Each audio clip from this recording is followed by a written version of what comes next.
gonna lose. Amazing that they got one game. But the fireworks have started, and it starts with Danny Ainge stepping down as the president of basketball operations of the Celtics, and Brad Stevens stepping up to the role of president of basketball operations.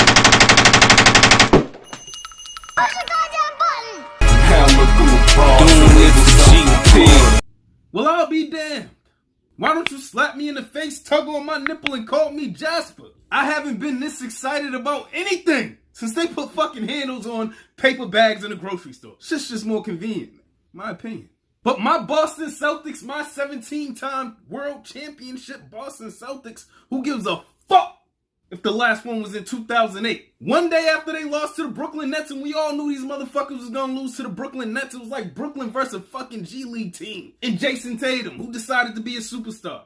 We knew them niggas was gonna lose. Amazing that they got one game. But the fireworks have started, and it starts with Danny Ainge stepping down as the president of basketball operations of the Celtics, and Brad Stevens stepping up to the role of president of basketball operations, leaving a vacancy at head coach in a position that I believe, especially if you watch my last two videos on Brad Stevens, was a position that needed some motherfucking change. But let's start with Danny Ainge. My only question about this is, did Danny Ainge step down?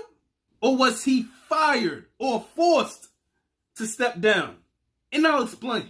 We just went through a week where Kyrie Irving got some lighter fluid, sprayed as much as he could on the city of Boston, and lit that bitch on fire. Stepped on the logo, fanned the flames, brought up before playing the Celtics that he wished that there's no racism, a statement that he could make in every city in America. During all this shit, all this ball of fuck shit. Last week, Danny Ainge had the nerve to dismiss the fact that he, as a white man, has ever seen any racism in Boston. Why the fuck would Danny Ainge fucking say? Speaking of fan interaction, you heard Kyrie Irving's comments. We just played it right there. What is your take on what he said? I don't know. Listen, I think that we take those kind of things seriously. I never heard any of that from any player that I've ever played with in my 26 years in Boston. 26 years? I never heard that before from Kyrie. I talked to him quite a bit. 26 years? So, I don't know. As far as I'm concerned, it doesn't matter. You know, we're just playing basketball. Players can say what they want. So after that, Danny Ainge rightfully gets criticized across the fucking country. Because with a motherfucker who's played with so many black players and had current black players on his team attest to racist incidents, there was no fucking way Danny Ainge should have said no bullshit like that. And then just as early as 2 days ago, an interview from 2019 resurfaced in which Danny Ainge was asked his opinion on all the recent protests in the country, police killings, social activism, and what he thought about the NBA players speaking out on it politically. Also included in that was Steve Kerr and Greg Popovich's opinion. And here was Danny's response. Motherfucker.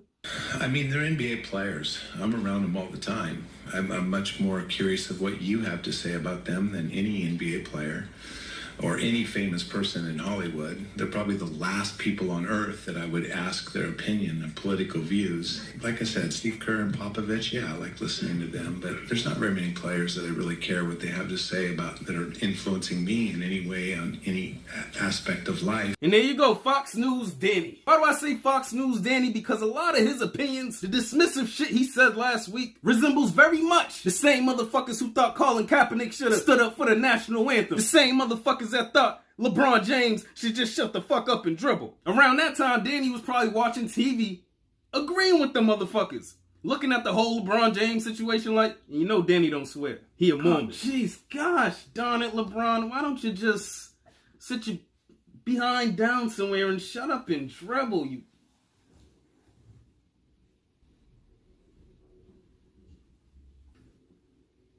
nigger. And all this brings me to the question. Because we know in 2021, PR is everything. With Danny's 2019 interview popping up and him saying shit that a nigga who watches Fox News religiously would say. Steve Paglucci,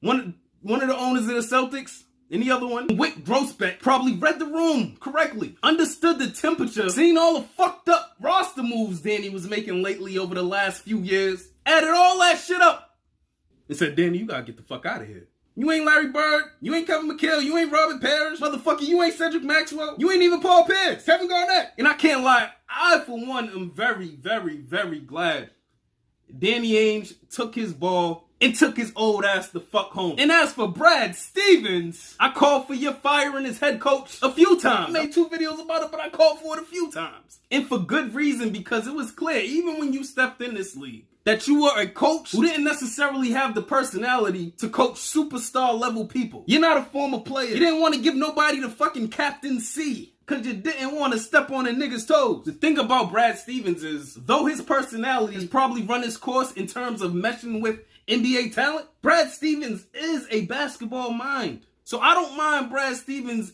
bringing his ass into the front office. It's continuity. It's analytics. It's everything you would want to hire. Now, if you outside of Boston, you're probably looking at it like, of course they fucking hire Brad Stevens. He fucked up a season, and of course this white motherfucker gets another job. But I agree with it. It makes all the sense in the world. It's continuity, motherfucker. It's easy transition, bitch. Brad Stevens knows all the motherfuckers there. All he gotta do is hire a black coach. And he's going to hire a black coach. How the fuck would it look for the city of Boston if Brad Stevens, after getting a job that a lot of the country's probably looking at side-eyed anyway, how would it look for us to hire a white coach? Brad is going to do what he should do, and he's going to hire a former player, a former black player. Is what it is. This is who the players are going to respond to, and this is who's going to give them the best insight on the court and off the court about being a black NBA player, entertaining fans, a lot of which resent you. As far as who do they hire, I'll leave that for another video. Make sure you like this video, subscribe to the channel, do what you do. Next!